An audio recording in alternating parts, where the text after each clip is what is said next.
Hi, Twitch and YouTube. Salman Khan and yes, I remember that movie. I remember it. I remember it very well now, like that you've reminded me. Um, I don't really like Salman Khan that much as an actor, but also he's a poacher. I don't think that he's a very good actor. He's just charismatic, really, and that's pretty much it. Um, my favorite of the Khans, everybody's favorite is Shah Rukh. My favorite of the Khans is Amir Khan. Hi.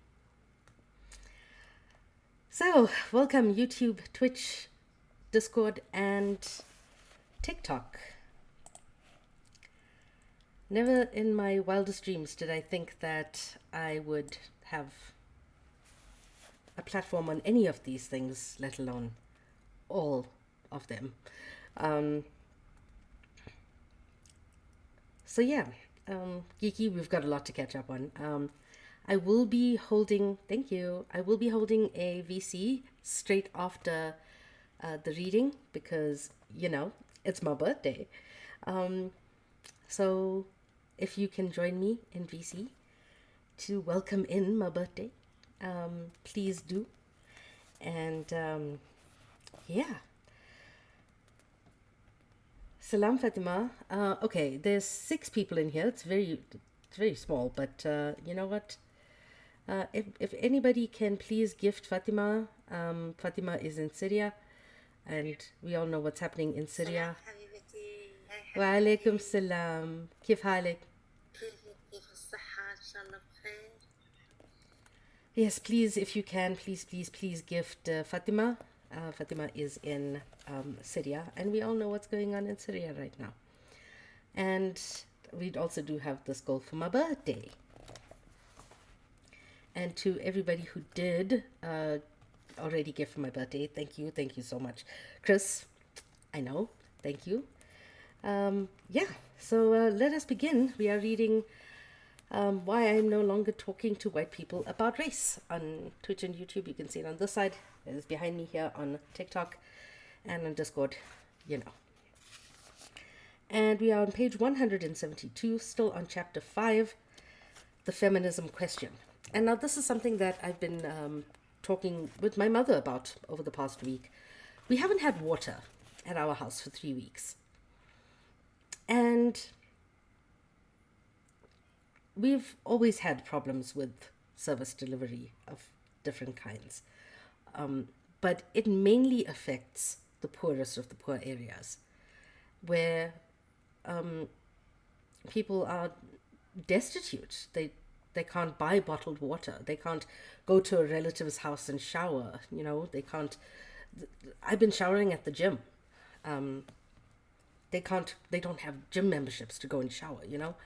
And that is these are the places that are most violently affected by either lack of service delivery or disruption in service delivery for whatever reason that may be it mismanagement, be it historical issues that were not seen until recently, whatever the case may be.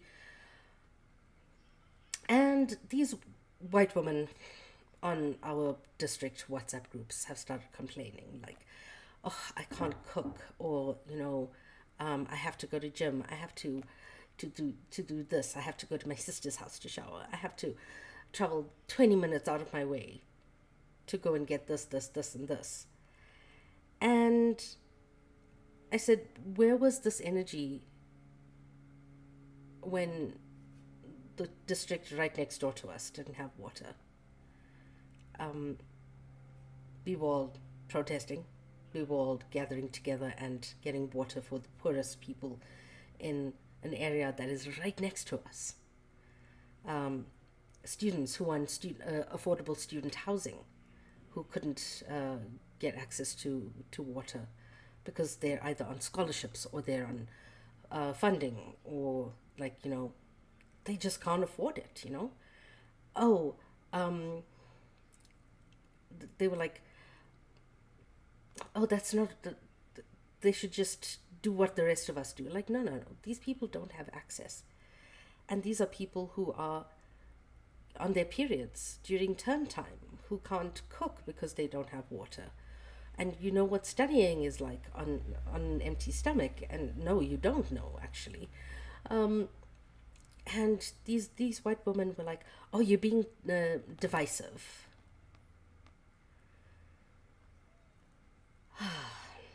It's exhausting.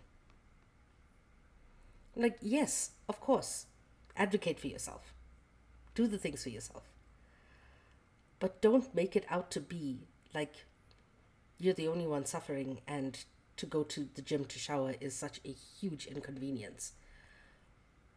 When we live in a country that is water scarce,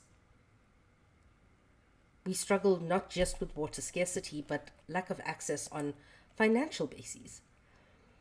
And it is very much delineated across racial lines. So, no, I'm not going to join you in your protest, Karen. Not until you buck the fuck up and actually start caring about the community around you instead of your own immediate needs alone.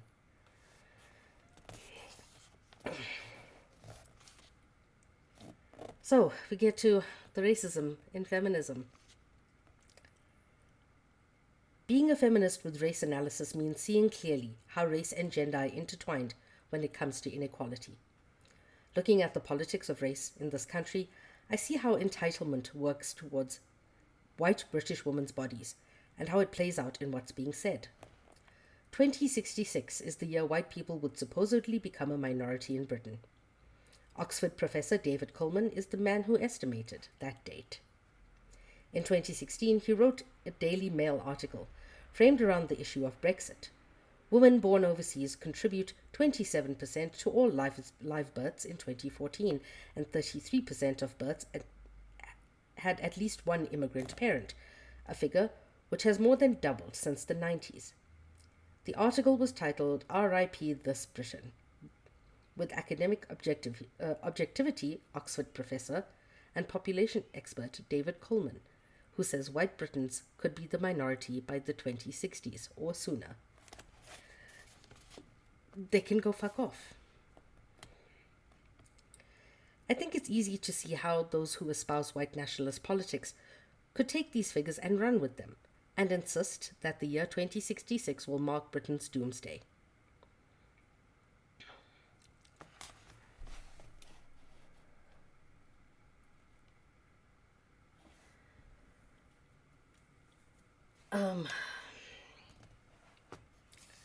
I mean, is it a doomsday? Only if you're a white nationalist. Then it definitely is a doomsday. It looks like there's a subtle ethno-nationalism in this discussion, almost worthy of The Handmaid's Tale. It seems to be racialized misogyny that is preoccupied with wombs and urges, while British women with wombs, and urges white British women to fuck for their country, while accusing women who aren't white British of breeding uncontrollably and destabilizing the essence of Britain. I mean, if that is what the essence of Britain is, it can fall. It can go die in a corner.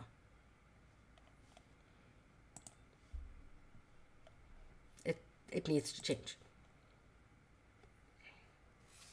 Despite this pernicious narrative, there are quarters of British society who maintain that misogyny is somehow the reserve of foreigners.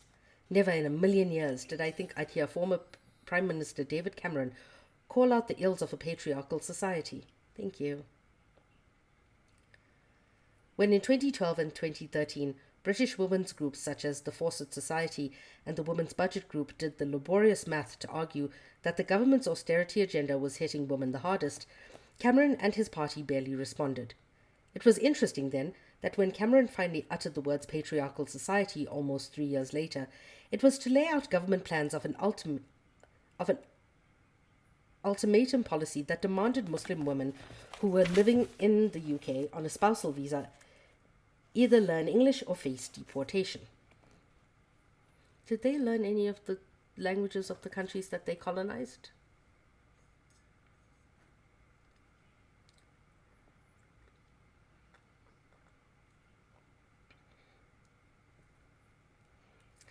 White people have been in South Africa since 1652.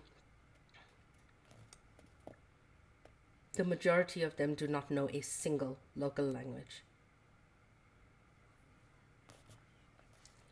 Look, I'm not blaming the people who can't speak English, he told BBC Radio 4's Today program. Some of the people have come to our country from quite sort of patriarchal societies where perhaps the menfolk haven't wanted them to learn English, haven't wanted them to integrate. He continued, what we found in some of the work we've done is a school governors meeting where the men sit in the meeting and the women have to sit outside, and women who aren't allowed to leave their home without a male relative. This is happening in our country and it's not acceptable.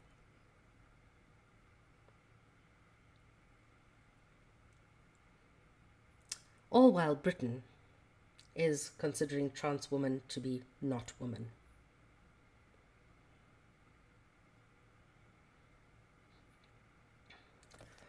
While they are trying to actively remove the rights of women to getting free reproductive health care as they are entitled to under the NHS. Make it make sense that they are so worried about other cultures and the rights of women in those cultures, but they're still stripping white women away of their rights in their own home countries. That is what we call colonizational feminism.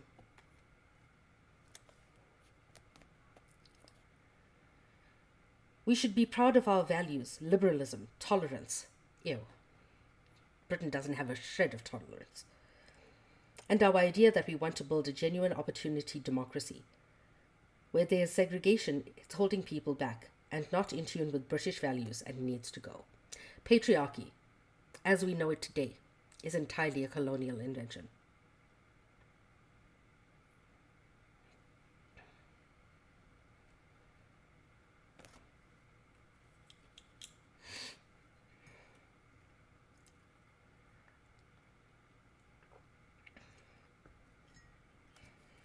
Speaking on national radio, Cameron let it be known that alongside dedicated funding for Muslim women in what he called isolated communities to learn English, the plan would also come with compulsory language tests for those women within 2.5 years of them arriving in Britain.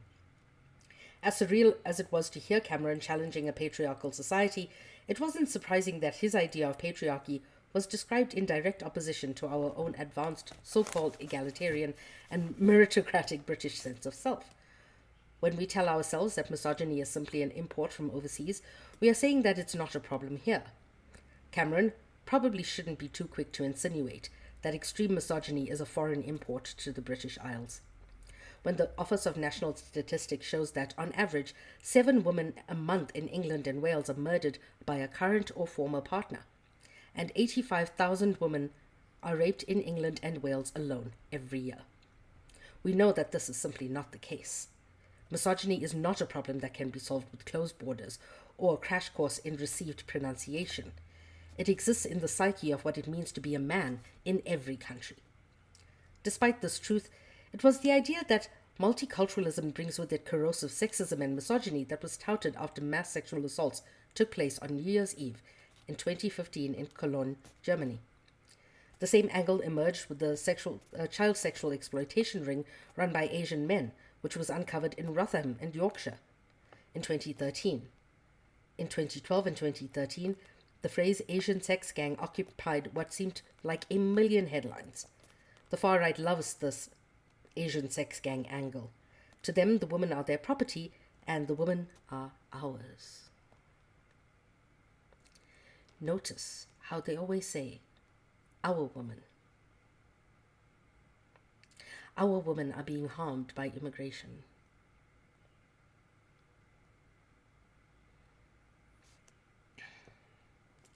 But the reality is that every Asian man left the country, child sexual exploitation on the British Isles would not go away. There is a race aspect in these incidents that can't be ignored, and acknowledging it does not invalidate any condemnation of grooming, abuse, and misogyny. A lot of the time, being a black feminist situates you between a rock and a hard place, challenging racism that you see targeted at black and brown people, and also challenging the patriarchy around you. It's a double bind, and it always has been. And while the endless tug-of-war of political debate demands clear rights and wrongs, this topic desperately requires nuance. And that is why I always say that yes, black and brown men absolutely benefit from patriarchy. But whiteness is more powerful. Whiteness has always been more powerful. Also, hello B.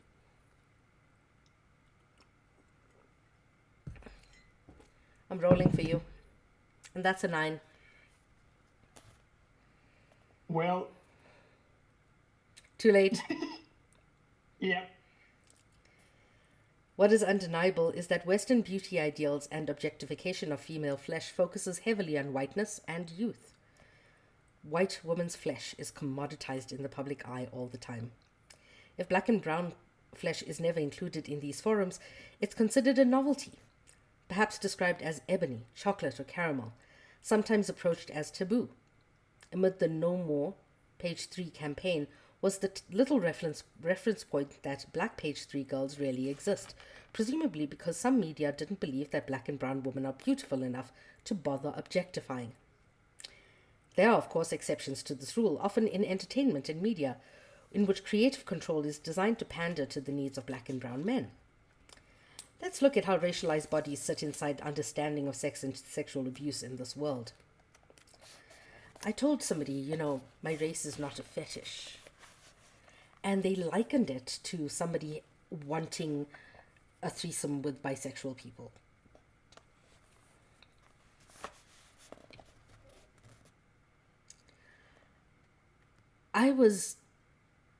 My flabbers were gasted.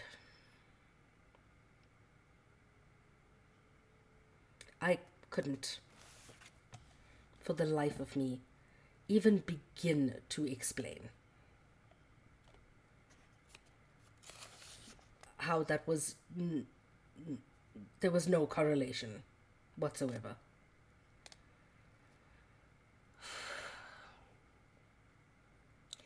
Let's look at how racialized bodies sit inside an understanding of sex and sexual abuse in the world that is drunk on overwhelming whiteness. Racist beauty ideals encourage a culture of certain types of female flesh being considered publicly available.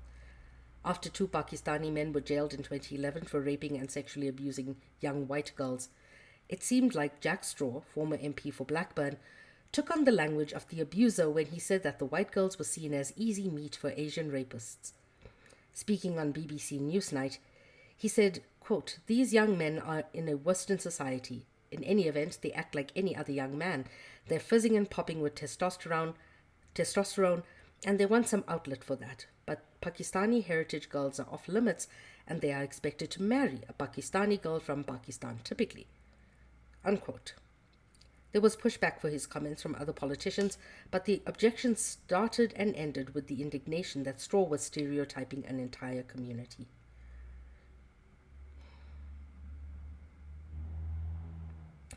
What was missed was how Straw not only echoed abusers, but failed to challenge their language.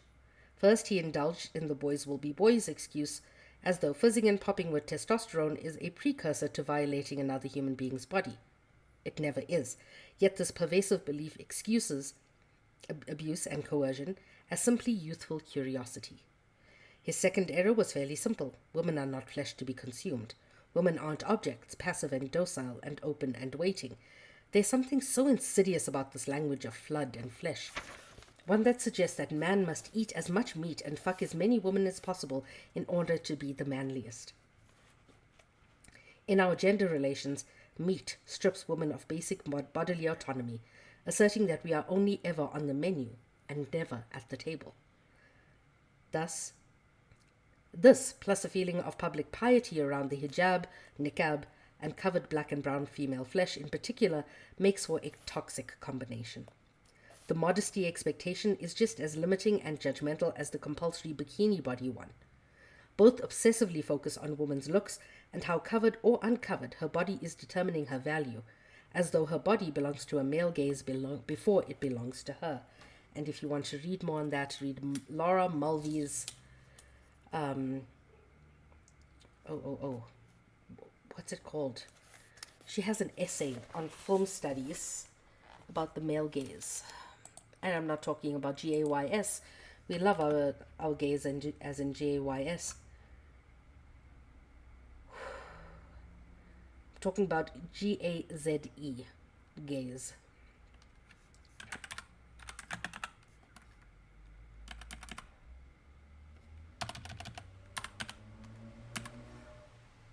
Visual Pleasure and Narrative Cinema, a book from 1975 that is still pertinent today.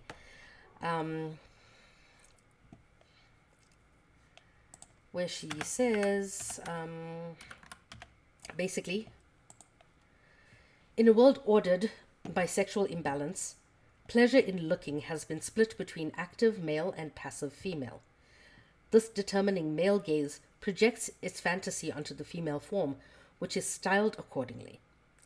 In their traditional exhibitionist role, women are simultaneously looked at and displayed, with their appearance coded for strong visual and erotic impact, so that they can be said to connote to have looked atness.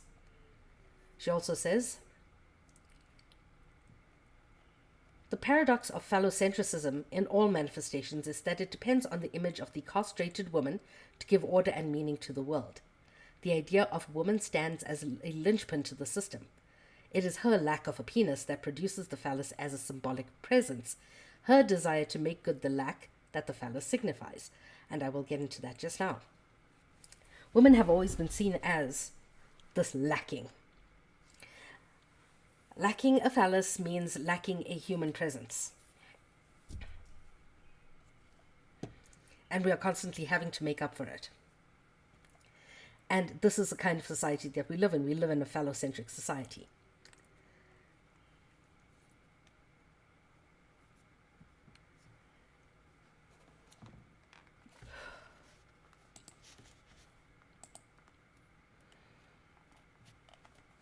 Yeah, it's a society that is obsessed with dick.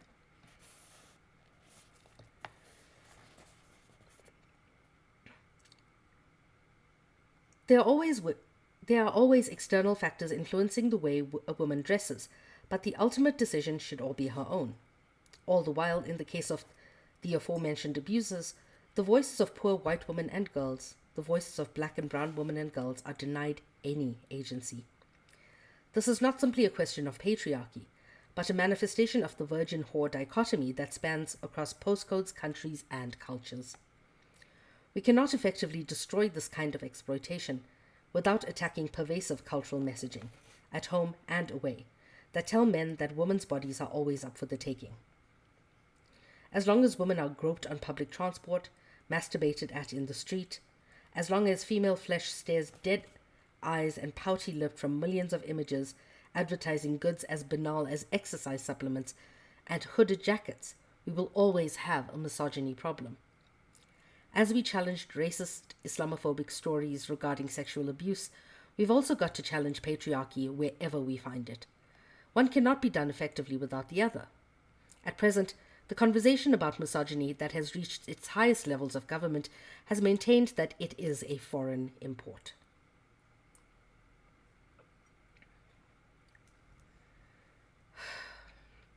This is disingenuous and is done to pull the wool over our eyes. Feminist activists would be foolish to ally with political forces that only ever speak in defense of women when they are Muslims to bash. So we note that as much as the subject needs nuance, groups of white men who rape and abuse children and babies are reported on by the press, but their crimes are not seized upon as indicative of an inherent problem with men, the same way that men of color's crimes are held up as evidence of the savagery of their race. Because white men are afforded individuality.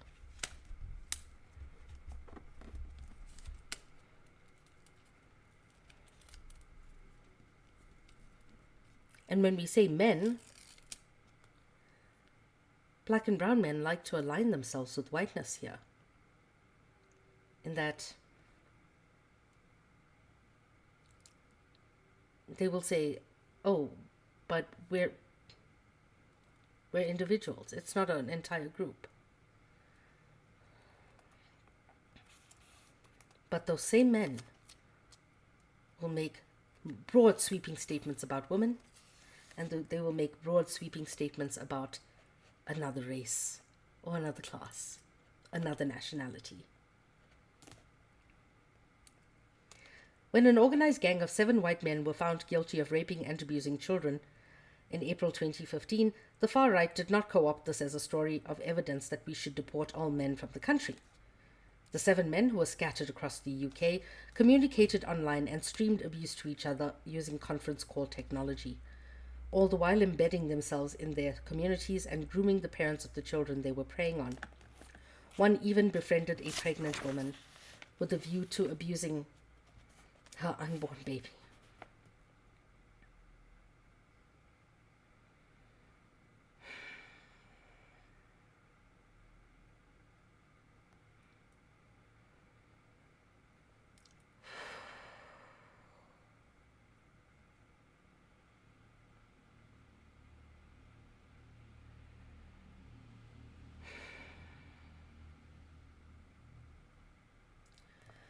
According to the BBC's reporting on the cases, officers from the National Crime Agency called the crimes the most vile and depraved they'd ever seen. These white men's crimes did not get an affix of their race in consequent headlines. We as a nation hate pedophiles. We malign them because they are pedophiles, but crucially we see them as anomalies. We don't think that their actions are because of the deviancy of white men. When white men target babies, children, and teenagers for sexual gratification, we don't ask for a deep reflection on these actions from the white male community. This isn't about good or bad men, binary notions that we feel comfortable enough with to slot into neat boxes, but about rape culture. We should be asking why, when children and women speak up about being raped or sexually assaulted, there are always people around them who bend over backwards to try and find ways to suggest that she incited or invited it. We should question the class prejudice that allowed white poor victims to be ignored by authorities in a way that would be less likely to happen to a middle-class white girl raised in Ellington. Class assigns your life with a correspondent value in the eyes of gatekeepers. The taboo in discussing these crimes isn't about race. It's about men. Predatory men. Every woman who has ever been a teenage girl could tell you a tale about an encounter with a predatory man. Men who smell youth and vulnerability and only seek to dominate it.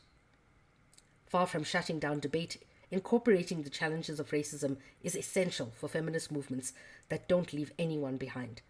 And I'm not sure our most popular versions of feminism are currently up to that task. I fear that although white feminism is palatable to those in power, when it has won, things will look very much the same. Of course, because white feminism only seeks to work within the system that benefits whiteness. Injustice will thrive, but there will be more women in charge of it. Feminism is not about equality, and certainly not about silently slipping into a world of work created by and for men. Feminism, at its best, is a movement that works to liberate all people who have been economically, socially, and culturally marginalized by an ideological system that has been designed for them to fail. And that's important. It was designed for us to fail. That means disabled people, black people, trans people, women and non-binary people, LGBTQIA plus people, working class people. The idea of campaigning for equality must be complicated if we are to untangle the situation that we're in. Feminism would have won when we end poverty. It would have won when women are no longer expected to work 2 jobs, the care and emotional labor for their families, as well as their paid jobs by default. The mess we're living in is deliberate. If it was created by people, it can be dismantled by people. And it can be rebuilt in a way that serves all rather than selfish, hoarding few. Beyond the obvious demands, like an end to sexual violence, an end to the wage gap, feminism must be Feminism must be class conscious and aware of the limiting culture of the gender binary, needing to recognize that disabled people aren't inherently defective, but rather that non-disabled people have failed at creating a physical world that serves all. And I am going to use that line. Feminism must demand affordable, decent, secure housing, a universal basic income, demanding pay for full-time mothers and free childcare for working mothers. It should recognize that we live in a world in which women are constantly harangued into being lusted after but punishes sex workers for using that situation to make a living. Feminism needs to thoroughly recognize that sexuality is fluid, and we need to dream of a world where people are not violently policed for transgressing rigid gender roles. Feminism needs to demand a world in which racist history is acknowledged and accounted for, in which reparations are distributed, in which race is completely deconstructed. I understand that these demands are utopian and possibly unrealistic, but I think feminism has to be absolutely utopian and unrealistic in its aims, far removed from any semblance of the world that we are living in now, because we cannot dismantle misogyny, patriarchy, capitalism, and white supremacy without imagining a world without them.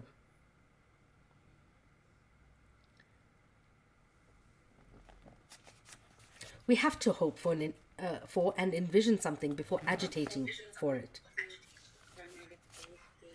Wa alaikum salam, Habibti.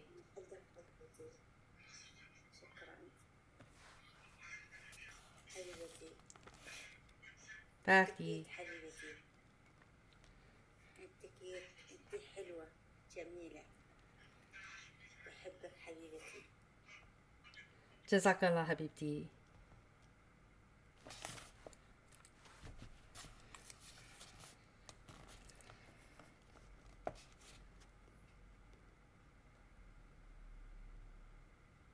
Okay. We have to hope for and envision something before agitating for it rather than blindly giving up, citing reality and accepting the way things are. After all, utopian ideals are as ideological as the political foundations of the world we currently live in. Above everything, feminism is a constant work in progress. We are all still learning. I have always loved feminism's readiness to viciously rip into the flesh of misogyny, stick its chin out defiantly, and scare the living daylights out of mediocre men. But it needs to be the whole package, to take into account every aspect of what writer Bell Hooks called the white supremacist capitalist patriarchy. I love Bell Hooks. May she rest in power.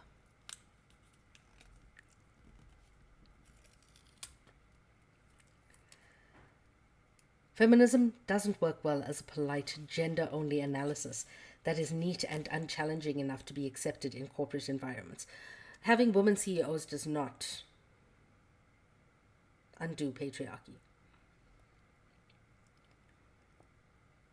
It has failed to work when it works as an unwittingly exclusive movement that isn't self-aware enough to recognize where its participants benefit from the current system.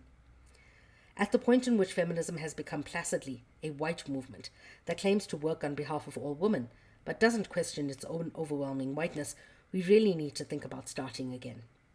Demands for equality need to be as complicated as the inequalities they attempt to address. My question is, who do we want to be equal to? Men, like women, are not homogenous. The Chancellor of the Exchequer leads a very different life to the postman who pushes letters through my front door every day. He has access to vastly different opportunities in his life than his governmental counterpart. He probably wasn't born into wealth, and his parents probably couldn't stump up the cash to get him into an elite private school that would buy him an upper-class entitlement for the rest of his life. Men inhabit different spaces. Some face racism. Some face homophobia. Even we as feminists decide to put the differences between men aside. And does equality demand parity with people who have always had a disproportionately larger share of the resources?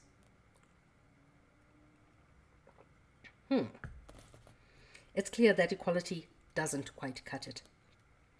Asking for a sliver of disproportional power is too polite. I don't want to be included.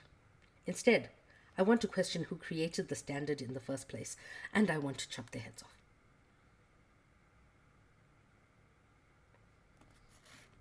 They're long dead. After a lifetime of embodying difference, I have no desire to be equal. I don't want to be equal to people who think me less than.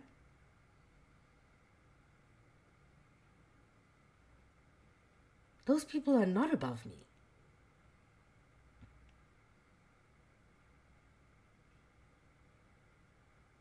When people say rising from whatever position that you're in, to what?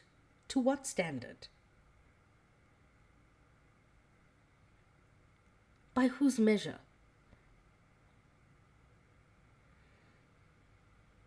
I don't want to I don't want to fit into a system that was designed to hate people like me. That was designed to make me hate myself. I don't want to fit into that system. I don't want to be equal to whoever thinks they're at the top. I want to fucking bring them down and say, let's start again.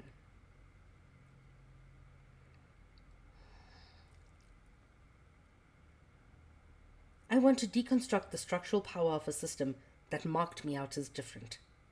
I don't wish to be assimilated into the status quo. I want to be liberated from all the negative assumptions that my characteristics bring. The onus is not on me to change. Instead, it is the world around me. Because the world around us is fucking broken.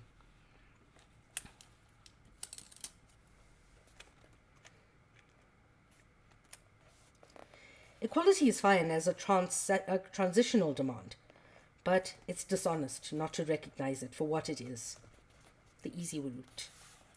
There's a difference between saying we want to be included and saying we want to reconstruct your exclusive system. The former is more readily accepted into the mainstream because it's nicer and it allows the current system to exist as is, and benefit whoever it benefits. There is such stigma attached to speaking up and being a woman, let alone speaking up, being a woman, and being black. In 2013, model Naomi Campbell lent her voice to a campaign dedicated to getting more models of color on the runways of Fashion Week, a stat at the time that was 82% of Fashion Week models being white. She was confronted by a Channel 4 news reporter who told her, "You have a reputation, rightly or wrongly, for being quite an angry person." The angry black woman cannot be reasoned with, she argues back. She is not docile, sweet, or agreeable like expectations of white femininity. Her anger makes her ugly and undesirable. It's for that reason she'll never find a husband, and if she does, she will emasculate him. Emasculation is a concept that requires rigid upholding of sexist gender roles. The angry black woman appear to emasculate men. That angry black woman appear to emasculate men is a sexist trope because it makes assumptions about the characteristics of men that inevitably limits the scope of their humanity. To believe in emasculation, you have to believe that masculinity is ultimately about power and strength only. That is a bar. And dominance. These traits are supposed to be great in men, but they are unattractive in women apparently, especially angry black ones. Women in general aren't supposed to be angry. We are expected to smile, swallow our feelings, and be self-sacrificial. Bossy is ugly, and of course the worst thing a woman could do is be ugly. As a black woman, our blackness already situates us further along the ugliness scale. God forbid we be fat. The angry black woman phrase says more about maleness and whiteness than it does about black women. It speaks up to a status quo that recognizes the simultaneous suffocating dominance and delicate fragility of the reality of its increasing irrelevance over time, and the compulsive need to stop that looming change. I used to be scared of being perceived as an angry black woman, but I soon realized that any number of authentic emotions I displayed would be interpreted as anger. My assertiveness, passion, excitement could all be wielded against me. Not displaying anger wasn't going to stop me being labeled as angry, so I thought, fuck it. I decided to speak my mind. The more politically assertive I became, the more men shouted at me. Performance artist Selena Thompson told me that when she thinks of what it means to be an angry black woman, she thinks of honesty. There is no point in keeping quiet because you want to be liked. Often there'll be no one fighting in your corner but yourself. It was Black feminist poet Audre Lorde who said, "Your silence will not protect you."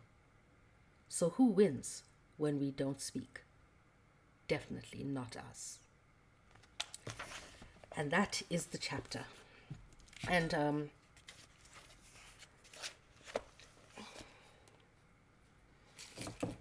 I want to read you a part of, you are going to get a little bit of a sneak preview of my novel.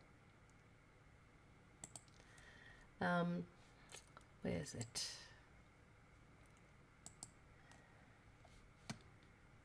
It is in chapter 12. Why is it that so many people join at the end? Hi everyone, it's my birthday tomorrow.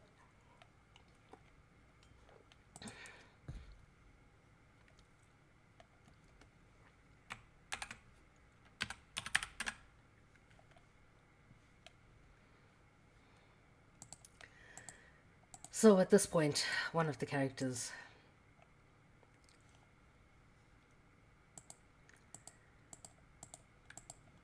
is looking to an elder.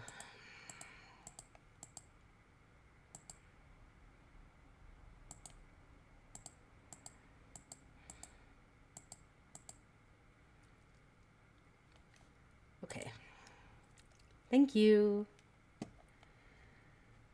Ilara watched as people slowed down in their movements before dusk settled into twilight. She thought back to a conversation with Lyra just after both of them had reached Wraithfall. The meeting hall had thinned to pockets of murmured debate, the long oak table finally visible beneath scattered maps and half-burnt candles. The table itself bore scars of years, knife nicks, scorch marks, the darkened rings of mugs set down too hard during arguments that had outlasted the drink in them. Smoke clung low beneath the rafters, heavy with tallow and sweat, and the stone walls held the day's heat like a grudge.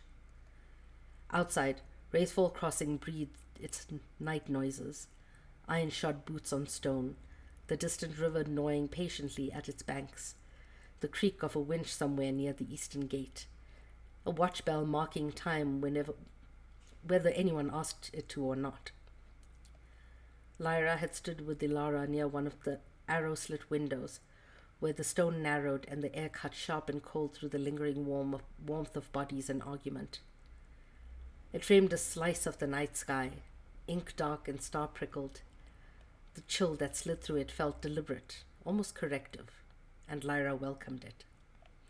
It crept beneath her collar along her spine, a reminder that she was still in a body, still there. Ilara leaned back against the wall, arms crossed loosely, one shoulder resting against the stone as if she trusted it not to move.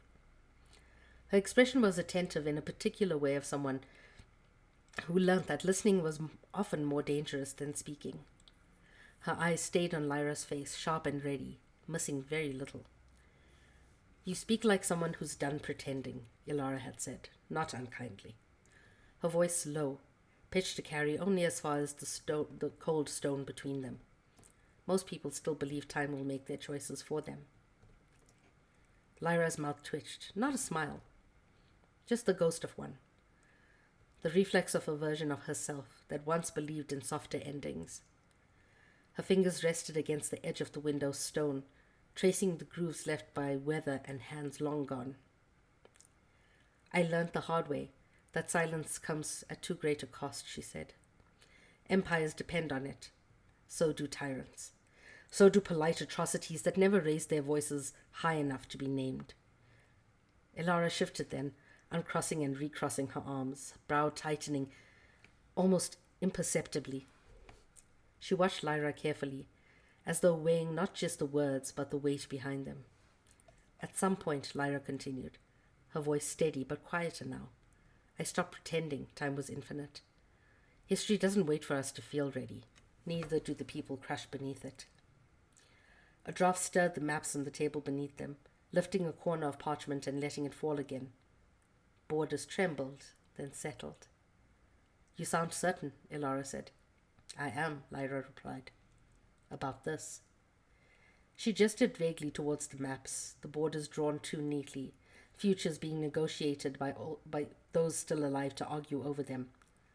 Her hand lingered in the air a moment longer than necessary before dropping back to her side. "If you don't speak when you have breath," Lyra said, quieter now, the cold threading itself through her words, "you will spend the rest of your life explaining why you didn't." Ilara nodded once, a political nod, not born out of comfort but of recognition, of someone who understood that some truths cost less than their absence. It was an understanding forged in the shared knowledge of consequence. Lyra also thought back to that night as she swept up the last debris from Erin's smithy. Long after the hall had emptied and the candles gutted themselves into smoke, Lyra sat alone with her journal. The room changed character entirely, vast, hollowed by absence. The long oak table loomed larger without bodies in it, its surface littered with forgotten cups and curled scraps of parchment. One candle remained beside her, its flame unsteady, wax pooling thick and pale at the base like something half melted and indecisive. She hunched slightly over the journal, elbows close, as though guarding it. The cover was worn smooth at the edges, softened by use. When she opened it, the paper whispered a dry, intimate sound. The page stared back at her, blank and unjudging, catching the candlelight in a faint grain that reminded her it was something living. She wrote anyway. "I tell them that time is not infinite. I tell them silence is complicity. I tell them tomorrow is a lie we sell ourselves to sleep at night." Her handwriting was careful at first, upright, the letters spread evenly, as if discipline alone might keep her mind from unraveling. Her hand stilled. "But with you I behaved as if there would always be a tomorrow, as though love was exempt from history, as though time would be kind simply because I wanted it to be." The flame guttered. Her breath caught, sharp enough so that the nib scratched slightly deeper into the page. "I thought there would be more days, more ordinary mornings, more chance to say the things that felt too heavy for an evening and too sacred for a passing moment." She closed her eyes, and when she opened them again, the words wavered, swimming briefly. "I ask myself now, what would I have done if I had known time was shorter? Would I have loved you louder, held you less carefully, or simply said the words sooner before silence learned my name?" The page filled slowly, reluctantly, her script loosening, lines slanting now, ink darkening where her hand pressed harder without meaning to. "I speak so fiercely now because I know what it costs to wait, and I would still give anything, anything, for more time. More time with you." Lyra closed the journal, pressing her palm flat against the cover as though it might keep the words from escaping, or perhaps keep something else from getting in. The leather was cooled beneath her skin, solid, unyielding. Outside, the watch bell rang again. Time indifferent. Time exacting its due. And now she sat in the ash of the smithy, packing up those memories in a locker of grief, as if such a small space could contain it.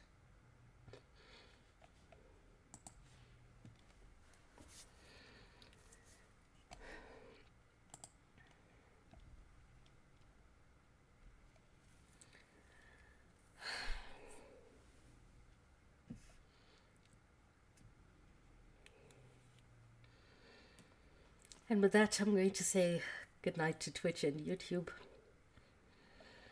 I shall see you. I might not see you guys tomorrow. I'm going to decide tomorrow. It is 15 minutes to my birthday. I will decide. But if I don't, then I shall see you on Thursday.